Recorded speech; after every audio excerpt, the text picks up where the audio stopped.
Chapitre 3. David était assis à l'une des tables situées dans la cour devant la cafétéria. Le temps que Laurie le rejoigne, il avait déjà englouti la moitié de son déjeuner et se sentait beaucoup mieux. Tandis que sa petite amie posait son plateau près du sien, il vit Robert Billings se diriger lui aussi vers la cour. « Hé, regarde !» murmura David à Laurie pendant qu'elle s'asseyait près de lui. Robert sortit de la cafétéria, le plateau à la main, cherchant une place où s'asseoir. Fidèle à lui-même, il avait commencé à manger debout sur le seuil.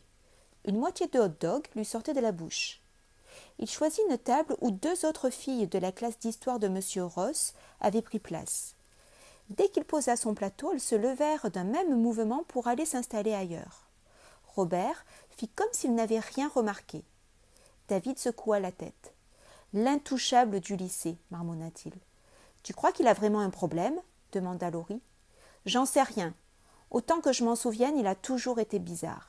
D'un autre côté, si on me traitait de cette façon, moi aussi je deviendrais bizarre. Ce qui m'épate, c'est que lui et son frère puissent venir de la même famille. Je t'ai déjà dit que ma mère connaît sa mère. »« Ah bon ? Et elle parle beaucoup de son fils à ta mère ?»« Jamais. Sauf une fois où elle lui a dit que Robert venait de passer une série de tests. Contre toute attente, il a un QI normal. Il n'est pas retardé, ni rien. »« Juste bizarre, » conclut David avant de réattaquer son déjeuner. De son côté, Laurie picorait à peine dans son assiette. Elle semblait préoccupée. « Qu'est-ce qu'il y a ?»« C'est ce film, David. Il m'a vraiment retourné. Pas toi ?»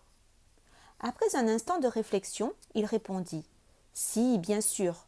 C'est vraiment horrible. Mais ça s'est passé il y a longtemps, Laurie. Pour moi, c'est de l'histoire ancienne. On ne peut pas revenir en arrière. »« Non, mais on ne peut pas l'oublier non plus. » Elle se força à mordre dans son hamburger, mais fit aussitôt la grimace et le reposa sur son plateau. « Peut-être, mais tu ne vas pas passer ta vie à déprimer à cause de ça, » déclara David.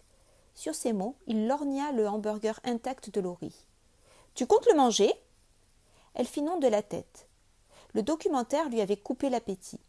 « Vas-y, tu peux le prendre. » David finit non seulement son sandwich, mais aussi ses frites, sa salade et sa glace. Laurie regardait dans sa direction sans le voir vraiment. « Miam !» fit David en s'essuyant les lèvres avec sa serviette. « Tu veux autre chose ?»« Maintenant que t'en parles. »« Salut, la place est libre ?» s'enquit une voix derrière eux. « J'étais là la première !» protesta une autre. Amy Smith et Brian Hammond, le quarterback, étaient arrivés à leur table en même temps. « Comment ça, t'étais là la première ?» s'indigna Brian. « En tout cas, c'était mon intention. » « L'intention, on s'en fiche. En plus, je dois parler football avec David. Et moi, je dois parler à Laurie. »« Et de quoi ?»« De n'importe quoi.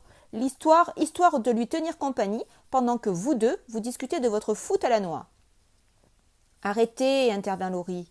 Il y a assez de place pour deux. »« Pour deux, oui, mais avec ces grands gaillards, il faut au moins 3 places, rétorqua Amy avec un signe de tête vers Brian et David. Très drôle, grommela Brian. David et Laurie se décalèrent pour que les nouveaux venus s'installent près d'eux. Amy exagérait à peine en évoquant le gabarit des 2 footballeurs. Brian portait 2 plateaux couverts de nourriture.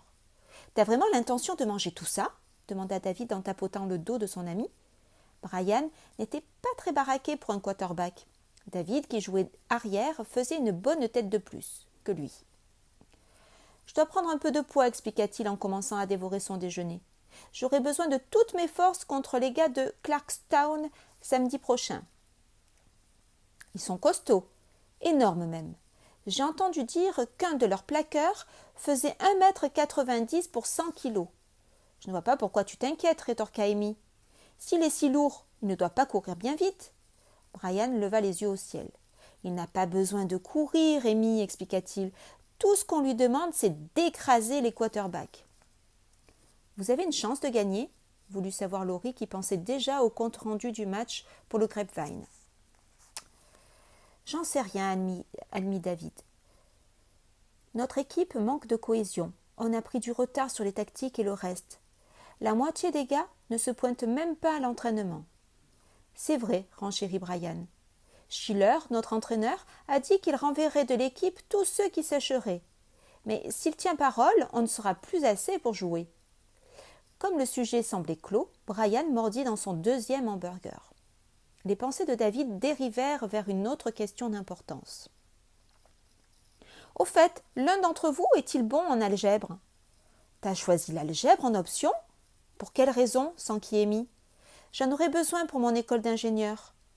Alors pourquoi t'attends pas d'être à l'université ? Suggéra Brian. Ben, il paraît que les cours sont si compliqués qu'on doit les suivre 2 ans de suite pour tout comprendre. Du coup, j'ai décidé de prendre un peu d'avance. Amy donna un petit coup de coude dans les côtes de Laurie. Tu veux mon avis ? Ton petit ami est bizarre, déclara-t-elle. À propos de bizarre, chuchota Brian en désignant Robert Billings d'un signe de tête. Ils suivirent tous son regard. Seul à sa table, Robert Billings semblait absorbé dans la lecture d'un numéro de Spider-Man. Il lisait en remuant les lèvres et son menton était maculé de ketchup. « Vous avez vu en classe ? Il a dormi pendant tout le film, fit remarquer Brian. « N'en parle pas à Laurie, lui dit David. Elle est toute chamboulée. »« Hein ? À cause du film ? Es-tu vraiment obligé de le dire à tout le monde ?» dit Laurie d'un ton cinglant en lançant un regard mauvais à David. « Ben quoi, c'est vrai, non ?»« Oh, fiche-moi la paix !»« Je comprends ce que tu ressens, intervint Amy. J'ai trouvé ça horrible. »« Tu vois ?» s'exclama Laurie en se tournant vers David. « Je ne suis pas la seule à être choquée. »« Et je n'ai jamais dit que je n'étais pas choquée, répondit-il sur la défensive. J'ai simplement dit que c'était du passé, qu'il fallait tourner la page. C'est arrivé une fois et le monde entier a retenu la leçon. Ça n'arrivera plus. Je l'espère, soupira Laurie en prenant son plateau. Où vas-tu ? Je dois aller bosser sur le prochain numéro du Grapevine. Attends, lança Amy, je t'accompagne. David et Brian regardèrent les 2 lycéennes s'éloigner. Ben dis donc, fit Brian, ce film l'a vraiment remué, on dirait. Ouais, tu sais, elle prend toujours ce genre de truc trop au sérieux. Amy Smith et Laurie Sanders papotaient dans la salle du journal. Amy ne faisait pas partie de la rédaction, mais elle venait souvent au bureau pour y retrouver Laurie. Comme la porte fermait à clé, Amy pouvait fumer à la fenêtre tranquillement, la main tenant la cigarette glissée à l'extérieur. Si un professeur arrivait, elle n'avait qu'à laisser tomber son mégot dehors sans craindre d'être trahie par l'odeur du tabac. Ce documentaire était vraiment horrible, déclara Amy. Laurie hocha la tête sans répondre. « Vous êtes fâchés, toi et David ?»« Oh, pas vraiment, répondit Laurie en souriant malgré elle. Elle m'énerve un peu à ne penser qu'au foot. Il est, je ne sais pas comment dire, vraiment limité parfois. À part le sport, rien ne compte. Mais il a de bonnes notes. Au moins, il n'est pas stupide comme Brian. » Les 2 filles gloussèrent en s'échangeant un regard complice, puis Amy demanda. « Pourquoi veut-il devenir ingénieur ? Il n'y a rien de plus barbant. » En fait, son truc, c'est l'informatique. Tu savais qu'il avait un ordinateur chez lui ? Il l'a monté tout seul. Sans blague ? Comment pouvais-je ignorer un scoop pareil ? Railla Amy. Et toi ? Tu sais ce que tu vas faire l'année prochaine ? Pas encore. On emménagera peut-être ensemble, si on est accepté dans la même fac. Tes parents vont être ravis. Je ne crois pas que ça les embête vraiment. Pourquoi ne pas vous marier tout simplement ? Laurie fit la grimace avant de répondre. Quelle idée, Amy ! D'accord, je l'aime. Mais qui voudrait se marier à notre âge ? En tout cas, moi, si David me demandait en mariage, j'y réfléchirais sérieusement. Tu veux que je lui en glisse un mot ? S'enquit Laurie en riant. Arrête, tu sais bien à quel point il tient à toi. Il ne regarde même pas les autres filles. J'espère bien. Au cours de la conversation, Laurie avait senti comme une trace d'amertume dans la voix d'Amy. Depuis que Laurie sortait avec David, Amy voulait elle aussi se trouver un footballeur. Parfois, Laurie regrettait que leur amitié repose en partie sur une compétition permanente, souvent à propos des garçons, des notes, de la popularité. Bref, de presque tout.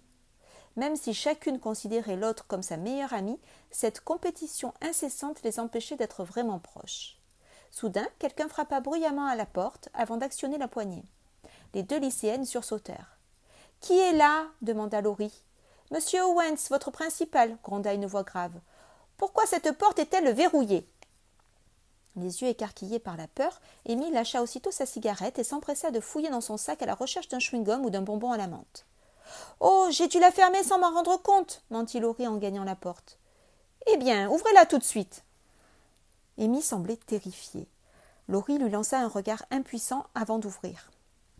Dans le couloir se tenaient Karl Bloch, le reporter d'investigation du Grapevine, et Alex Cooper, le critique musical. Ils affichaient un sourire hilar. « Vous deux, alors !» pesta Laurie.